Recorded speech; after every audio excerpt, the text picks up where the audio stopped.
अब friend question number 6 देखेंगे। कह रहा है कि उस समतल का समीकरण ज्ञात कीजिए जो निर्देशांशों पर क्रमशः -4, 2 तथा 3 इकाई के अंतःखंड काटता है। ठीक है, देखिए इसको कैसे करेंगे। सबसे पहले आपको जो दिया गया है उसको लिख लीजिए। 6वां कह रहा है कि जो निर्देशांशों पर क्रमशः, तो निर्देशांश मान लेते हैं कि x अक्ष है, y अक्ष है, z अक्ष है। तो x अक्ष पर अंतःखंड कितना दिया गया है, अंतःखंड आपको जो दिया गया है वो कितना दिया गया है, -4 दिया गया है। मान लेते हैं कि ये a बराबर दिया गया है -4। तो y अक्ष पर अंतःखंड कितना हो जाएगा, ये b बराबर 2 हो जाएगा और z बराबर c बराबर 3 हो जाएगा। दिया गया है इकाई के अंतःखंड काटते हैं। तो कह रहा है कि समतल का समीकरण ज्ञात कीजिए। तो समतल का समीकरण इसमें ज्ञात करना हो आपको, समतल का समीकरण जब ज्ञात करना हो तो इसके लिए फॉर्मूला है x/a, ठीक है, प्लस y/b प्लस z/c बराबर 1। तो x बटे में a का मान क्या हो जाएगा, -4, y का मान क्या, b का मान क्या हो जाएगा 2 और z का मान c का मान क्या हो जाएगा 3 हो जाएगा, बराबर 1 हो जाएगा। ठीक है, a b c तीनों का मान रख दिया मैंने। अब इसको हल कर दीजिए। तो यहाँ पर ये 12 हो जाएगा, ये -3x प्लस 6y, भिन्न पद का जोड़ आता है कि नहीं, फ्रैक्शन वाला आता है ना, हाँ ठीक है। तो -3x plus 6y plus 4z बराबर क्या हो जाएगा, 12 हो जाएगा।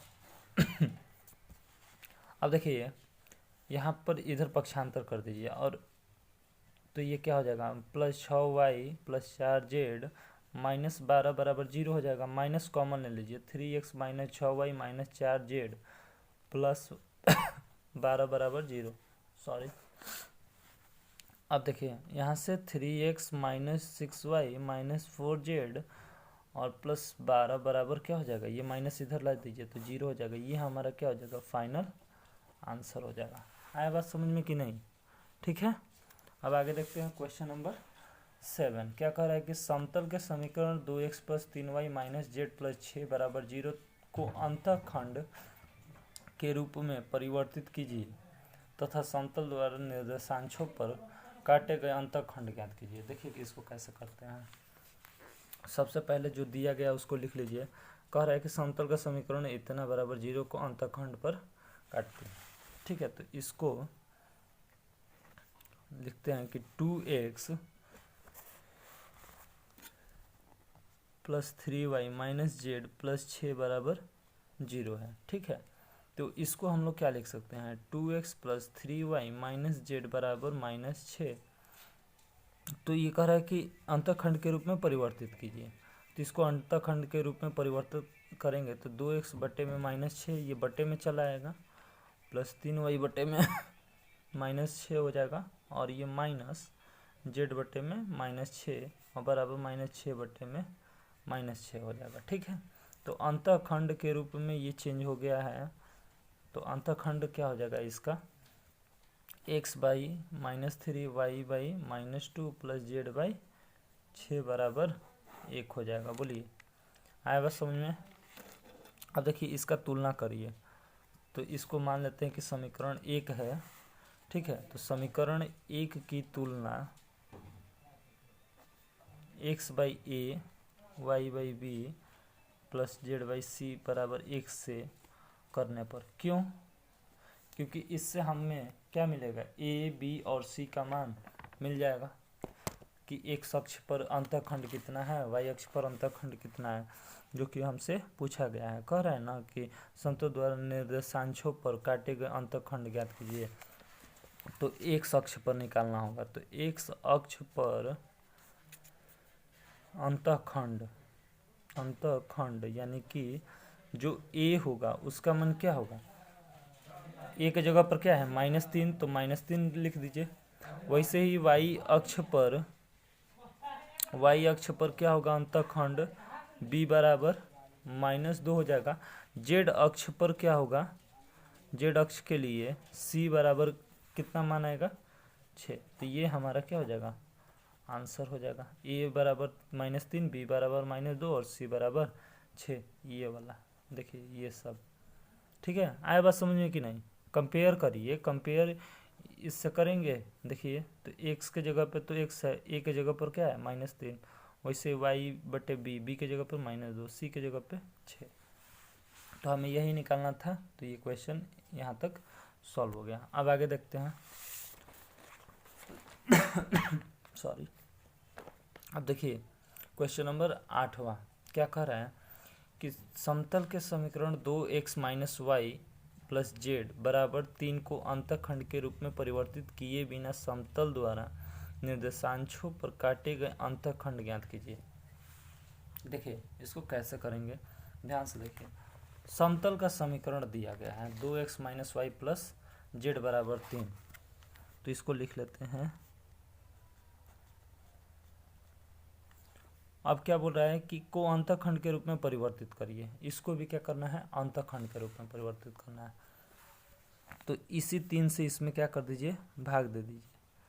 तो क्या हो जाएगा बराबर 3/3, यानी कि यहाँ से हमारा क्या हो जाएगा अंतःखंड जो आएगा, अंतःखंड क्या होगा बताइए 2x/3 y/3 z/3 और ये 1 हो जाएगा। तो ये हमारा अंतःखंड हो गया। बोलिए बात समझ में आया। ये समीकरण नंबर 1 हो गया। आप कह रहे हैं कि हमको क्या करना है, बिल्कुल वैसा ही निर्देशांशों पर काटे गए अंतःखंड का ज्ञात कीजिए। बिल्कुल वैसा ही सवाल है। तो कह रहे हैं कि हमें क्या निकालना है निर्देशांशों पर काटे गए अंतःखंड ज्ञात कीजिए। तो इसको क्या करेंगे, पहले समीकरण 1 का समीकरण 1 की तुलना x/a y/b z/c बराबर 1 से करने पर तो हमें क्या मिलेगा, x अक्ष पर हमें क्या मिलेगा, जो अंतःखंड है, अंतःखंड यानी कि a जो मिलेगा वो कितना मिलेगा 3। वैसे ही y अक्ष पर b जो होगा वो भी 3 होगा, z अक्ष पे वो भी क्या होगा c का मान 3 मिलेगा। यानी कि ये हमारा क्या हो गया आंसर हो गया। आए बात समझ में।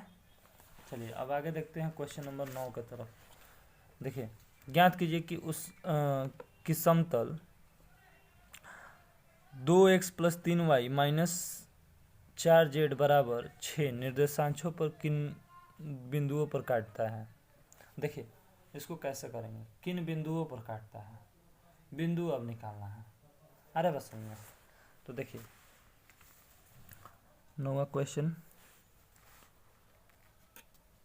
कि 2x + 3y - 4z बराबर 6। पहले तो इसको हमें क्या करना होगा, इसका अंतःखंड मतलब निकालना होगा।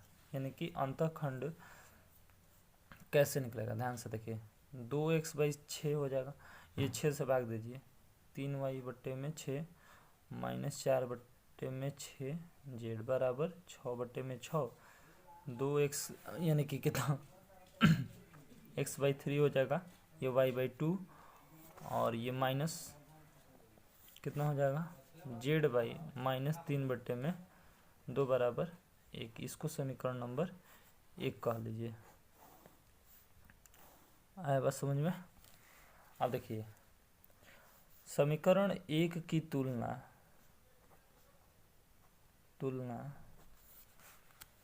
x/a y/b z/c बराबर 1 से करने पर जब करेंगे तो क्या होगा, x अक्ष पर अंतःखंड कितना आएगा a बराबर a की जगह पर क्या है 3 तो a, फिर y अक्ष पर अंतःखंड b बराबर क्या हो जाएगा 2 और z अक्ष पर अंतःखंड क्या होगा -3/2 हो जाएगा। यानी ए बी सी हमारा ये आ गया, एक ये आंसर हो जाएगा ए बी सी अंतःखंड अगर पूछता है तो। ठीक है, पर हमें बिंदु पूछा है, ठीक है। बिंदु निकालेंगे कैसे, तो एक्स अक्ष पर बिंदु और वाई अक्ष पर बिंदु और जेड अक्ष पर बिंदु। ये कैसे निकालेंगे, ध्यान से देखिए। एक्स अक्ष पर ए का मान क्या है 3, यानी कि एक्स वाला 3 लिखा जाएगा, बाकी जिसका मान नहीं दिया गया है, मतलब एक्स की बात किया गया है तो एक्स की जगह पर कुछ होगा, लेकिन बाकी दोनों जीरो हो जाएगा। वैसे ही वाई की बात करेंगे तो जीरो हो जाएगा सॉरी, एक्स जीरो हो जाएगा, वाई की जगह पे 2 हो जाएगा, बाकी ये भी जीरो हो जाएगा। वैसे ही जेड अक्ष के लिए तो एक्स भी जीरो, वाई भी जीरो, और जेड क्या हो जाएगा -3/2 हो जाएगा। यानी कि आए बात समझ में कि नहीं, तो ये हमारा क्या हो जाएगा, आंसर हो जाएगा, ठीक। अब क्वेश्चन नंबर 10 देखेंगे, क्या कह रहा है 10 कि उस समतल का समीकरण ज्ञात कीजिए जो बिंदु 1, 2, 3 से होकर जाता है तथा निर्देशांशों पर बराबर अंतःखंड काटता है। देखिए, समतल का समीकरण ज्ञात कीजिए, ठीक है, जो इतने से होकर जाता है तथा निर्देशांशों पर बराबर अंतःखंड काटता है। तो इसके लिए क्या करना होगा आपको, सबसे पहले समतल का समीकरण होता क्या है, तो x by a plus y by a plus z by a बराबर 1 होता है। तो यहाँ से जब इसको हल करेंगे तो x plus y plus z बटे में a बराबर 1 हो जाएगा। x plus y plus z बराबर, इसका इधर गुणा कर दीजिए तो ये 1, तो ये हमारा समतल का समीकरण होता है। इसको समीकरण नंबर 1 कह लीजिए। तो अब ये कह रहा है कि इस समतल का समीकरण ज्ञात कीजिए जो बिंदु 1, 2, 3 से जाता है। तो अब इसको 1, 2, 3 से ले चलिए, अब इसको 1, 2, 3 से ले चलिए, तो यह समतल लिखेंगे कि यह समतल बिंदु 1, 2, 3 से जाता है, अतः x बराबर 1 हो जाएगा, x का 1, y का मान 2 हो जाएगा और z का मान 3 हो जाएगा। समीकरण 1 में रखने पर अब क्या करेंगे, अब समीकरण 1 में रखिए, तो 1 + 2 + 3 यानी कि कितना हो जाएगा, बोलिए, ये किसके बराबर है, a के बराबर, तो इसके जगह पे a रख दीजिए। 3 × 5 = 6, यानी कि a बराबर कितना हो जाएगा, 6 हो जाएगा।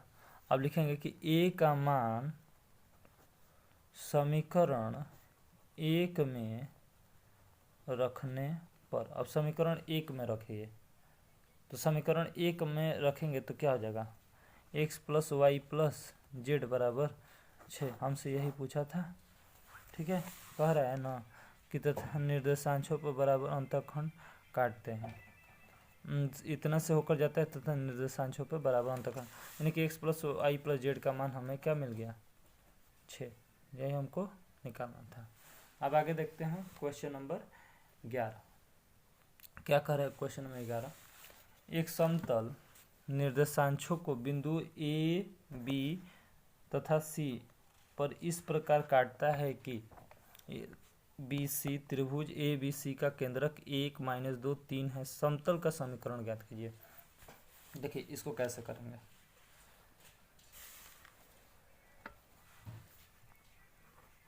सबसे पहले लिखेंगे कि माना, देखिए लिखेंगे कि माना, क्वेश्चन भी देख लीजिएगा, समतल x अक्ष पर a, y अक्ष पर b और z अक्ष पर c अंतःखंड काटता है, खंड काटता है, ठीक। तो समतल का समीकरण क्या होगा, x by a plus y by b plus z by c बराबर 1 हो जाएगा। बोलिए इतना बात क्लियर है। अब देखिए a का निर्देशांश निकालेंगे, कह रहे हैं ना ए बी सी इस प्रकार काटता है कि त्रिभुज ए बी सी का केंद्र कितना है। तो सबसे पहले हम क्या करेंगे, ए का निर्देशांश निकालेंगे, ए का निर्देशांश, फिर उसके बाद बी का, फिर उसके बाद सी का। ठीक है, तो यहाँ से निकालते हैं। तो ए का क्या हो जाएगा, ए कॉमा 0,0 हो जाएगा। वैसे ही 0,B,0 हो जाएगा। वैसे ही 0,0,C हो जाएगा। अब देखिए त्रिभुज ए बी सी, त्रिभुज ए बी सी का केंद्रक का निर्देशांश निर्देशांश क्या होगा। देखिए अब ए बी सी के केंद्र का निर्देशांश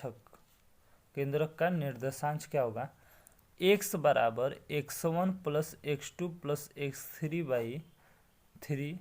वैसे ही y बराबर y1 plus y2 plus y3/3। वैसे ही z के लिए z1 plus z2 plus z3/3।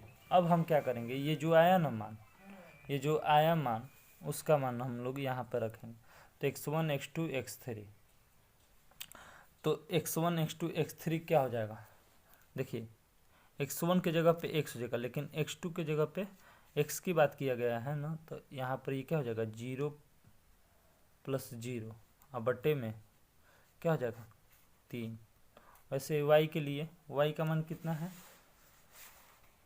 यहाँ पर 1 है, यहाँ पर y का मान क्या है -2 है, और z का मान 3 है। तो अब y का मान रख दीजिए, तो y के लिए -2 हो जाएगा, और ये 0 प्लस y2 का मान b, और ये 0 बटे में 3 हो जाएगा। यहाँ पर क्या है, z का मान y का मान -2 है, ये याद रखिए। z का मान कितना दिया गया है, z का मान 3 दिया गया है ना। तो इसको यहाँ पर अब रखिए, तो 3 बराबर क्या हो जाएगा, अब ये क्या हो जाएगा 0 हो जाएगा, ये 0 हो जाएगा, z3 बटे में 3 हो जाएगा। आया बात समझ में कि नहीं। ये वाला वैल्यू रखा गया, फिर ये देखिए एक बार यहाँ पर पहला, फिर ये वाला वैल्यू यहाँ पर, ये वाला वैल्यू यहाँ पर। ठीक है, तो यहाँ से समीकरण 1 से a बराबर क्या हो जाएगा 2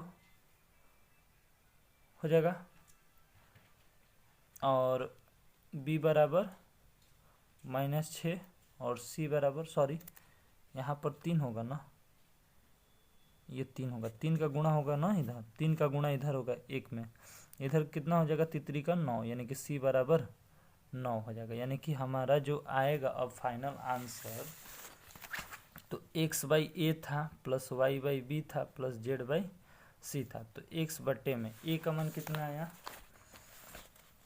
3, b का मान -6 और c का मान 9। तो यहाँ पर रख दीजिए, और ये बराबर 1 के बराबर होता है, तो यहाँ पर 2 हो जाएगा, और 3 हो जाएगा, 3 था, प्लस y बराबर बटे में -6 प्लस z बटे में क्या था भाई, z का मान और c का मान 9 था।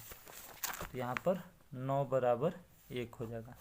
यही हमको निकालना था। बोल रहा था ना कि समतल का समीकरण ज्ञात कीजिए, तो समतल का समीकरण हमारा ये निकल कर आ गया। आया बात समझ में कि नहीं, देख लीजिए, अच्छे से देख लीजिए, समझ में आ गया। तो यहाँ पर आपका क्या होता है, पूरा एक्सरसाइज ये समाप्त हो जाता है। 11.10 प्रश्नावली 11.10 समाप्त हो गया। आप लोग अच्छे से इस सारे क्वेश्चन को समझ लिए होंगे। आई होप कि आपको सारे क्वेश्चन अच्छे से समझ में आए। अगर वीडियो अच्छी लगी तो वीडियो को लाइक करिए, अगर हमारे चैनल पर नए हैं तो चैनल को सब्सक्राइब करिए, और ज़्यादा से ज़्यादा आप इसको शेयर करिए। और सारा क्वेश्चन इसको आसानी से आप कर सकते हैं हमारी वीडियो के थ्रू, और इससे पहले भी मैंने सारा वीडियो बना दिया है, तो प्लीज़ उसको जाकर देखिए। ठीक है, थैंक यू सो मच। और वीडियो को प्लीज़ लाइक कर दीजिएगा, जिससे हमें मोटिवेशन मिलता है, और शेयर भी कर दीजिएगा। Thank you so much.